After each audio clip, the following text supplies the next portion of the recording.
अस्सलाम वालेकुम। उम्मीद है कि आप सब खैरियत से होंगे। तो आज का जो हमारा टॉपिक है वो है ब्रेकीथेरेपी। तो ब्रेकीथेरेपी में भी हम रेडिएशन डोज को डिलीवर करेंगे टू द ट्यूमर कि हम टारगेटेड ट्यूमर को ट्रीट करें और वो ट्यूमर है हम किल करें या उसकी श्रिंकेज करें या उसकी स्प्रेडिंग को हम रोकें। तो ब्रेकीथेरेपी में क्या होता है कि जो रेडिएक्टिव सोर्स हमारा होता है उसको हम ट्यूमर के अंदर ही प्लेस करेंगे या ट्यूमर के क्लोज प्रॉक्सिमिटी में रखेंगे कि उससे जो रेडिएशन निकलती है उसके जरिए क्या होगा कि ट्यूमर ट्रीट होगा। तो जो रेडिएक्टिव सोर्स हमारा होता है तो उसको हम ट्यूमर की बिल्कुल क्लोज प्रॉक्सिमिटी में रखेंगे या ट्यूमर की इनसाइड ही रखेंगे। तो इससे जरिए क्या होगा कि रेडिएशन निकलेगी और ट्यूमर ट्रीट होगा। या तो ये ट्यूमर किल होगा या तो इसकी श्रिंकेज होगी और इसकी फर्दर डिवीजन रुक जाएगी।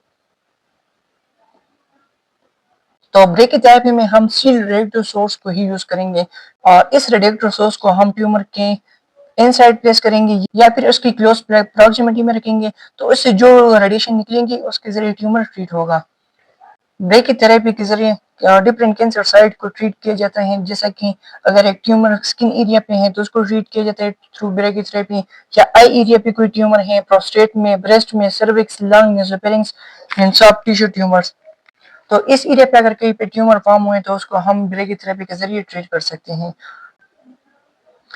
और ब्रेकीथेरेपी को डोज डिलीवरी की बेस पे हमने डिवाइड किए हुए हैं, जिसमें 3 कैटेगरीज आते हैं। इसमें एक लो डोज ब्रेकीथेरेपी आती है, दूसरी मीडियम डोज ब्रेकीथेरेपी और तीसरी हाई डोज ब्रेकीथेरेपी।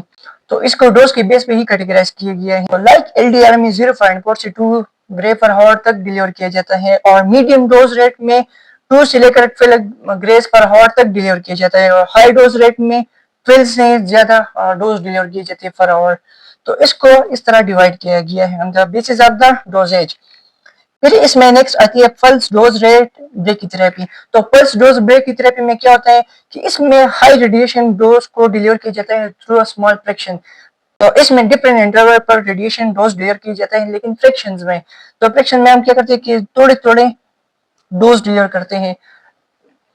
तो पल्स डोज रेट ब्रेकीथेरेपी में हम क्या करते हैं कि हम हाई रेडिएशन डोज को डिलीवर करते हैं, लेकिन स्मॉल फ्रैक्शन, और वो भी डिफरेंट इंटरवल से। तो शॉर्ट इंटरवल में हम स्मॉल फ्रैक्शन ऑफ डोज को ही डिलीवर करते हैं और इसके बेसिस पे क्या होता है कि हम लार्ज डोज को डिलीवर करते हैं टू ट्यूमर और टारगेटेड ट्यूमर को हम ट्रीट करते हैं।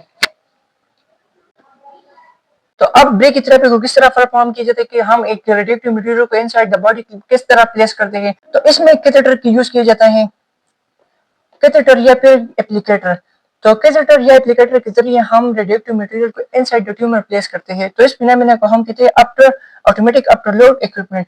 तो ऑटोमेटिक आफ्टर लोड इक्विपमेंट में हम क्या करते हैं कि हम पहले कैथेटर को टारगेटेड ट्यूमर में इंसर्ट करेंगे, फिर उसके जरिए हम रेडिएक्टिव मटेरियल को वहां पे इंसर्ट करेंगे और इसके जरिए क्या होगा तो रेडिएक्टिव मटेरियल से रेडिएशन डिलीवर होगी तो ट्यूमर और उसके जरिए ट्यूमर ट्रीट होगा। तो ये ट्यूमर या तो इस रेडिएशन के जरिए किल हो जाता है या फिर उसको इसकी फर्दर डिवीजन रुक जाती है और इसके साइज में श्रिंकेज होती है। तो इसी तरह हम ऑटोमेटिक आफ्टर लोड इक्विपमेंट के जरिए रेडिएक्टिव मटेरियल को ट्यूमर के अंदर प्लेस करते हैं। तो एचडीआर ब्रेकीथेरेपी को इसलिए अडॉप्ट किया गया है कि इसमें हम पेशेंट को जब डोज डिलीवर करते हैं तो उसमें अंदर सेम डे पेशेंट घर जा सकता है और इसमें 1 या 2 हफ्ते के अंदर ही हम पेशेंट को 2 या 4 सेशन में हम डोज डिलीवर करते हैं। तो 2 to 4 सेशन में हम पेशेंट को डोज डिलीवर करते हैं और यही डोज हम 1 या 2 हफ्ते के अंदर ही पेशेंट को डिलीवर करेंगे और जब पेशेंट को डोज डिलीवर होती है तो इसके सेम डे पे पेशेंट घर जा सकता है। तो इस वजह से एचडीआर ब्रेकीथेरेपी अडॉप्ट की गई है कि इसमें हम पेशेंट को जब डोज डिलीवर करेंगे तो इसमें हम ट्यूमर को ट्रीट करेंगे, लेकिन सेम डे पे ही पेशेंट जो है घर जा सकता है और 1 या 2 हफ्ते के अंदर हम पेशेंट 2 to 4 सेशन में हम पेशेंट को डोज डिलीवर करते हैं। तो इस वजह से एचडीआर ब्रेकीथेरेपी अडॉप्ट की गई है। और एचडीआर ब्रेकीथेरेपी में जो मोस्टली रेडियो आइसोटोप यूज किया जाता है उसमें एरेडियम 192। तो एरेडियम 192 ज्यादातर एचडीआर ब्रेकीथेरेपी में यूज की जाती है क्योंकि इसके हाफ लाइफ जो है वो 74 डेज है और 3 to 4 मंथ्स में जो रेडिएक्टिव सोर्स है हमारा एरेडियम उसको चेंज करना पड़ता है। तो इस वजह से ज्यादातर एचडीआर में एरेडियम यूज की जाती है। रिसेंटली जो मशीन आई है लाइक कोबाल्ट 60, तो कोबाल्ट 60 में जो कोबाल्ट हम यूज करते हैं उसका जो हाफ लाइफ है वो 5.26 ईयर है। तो इसके हाफ लाइफ काफी ज्यादा है, तो इसके सोर्स की जो डिके होती है वो काफी स्लोली होती है और जब हम इसको इंस्टॉल करेंगे तो लाइफ टाइम में कई दफा इसको चेंज करना पड़ता है। اور ایریڈیم کی جو ہاف لائف ہے وہ کافی کم ہے، تو اس میں تو اس کو ہم نے 3 to 4 months میں جلدی چینج کرنا ہوتا ہے۔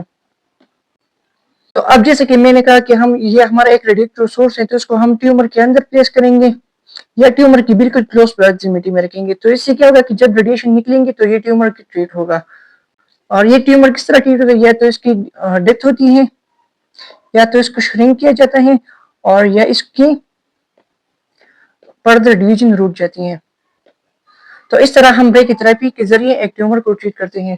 انشاءاللہ کل ہم اس بریک تھراپی پہ ڈیٹیل ویڈیو بنائیں گے۔ تو یہاں تک اتنا تھا کہ ہم نے جو ریڈیشن ایکوپمنٹ سٹارٹ کیے تھے کہ ہمیں پتہ چلے کہ اس میں ہم نے کون سی ایکوپمنٹ یوز کرنی ہے، تو یہ تھا ہمارا بریک تھراپی۔ تو کل انشاءاللہ بریک تھراپی میں ایک ڈیٹیل ویڈیو بناؤں گا اور میں آپ لوگوں کے ساتھ شیئر کروں گا۔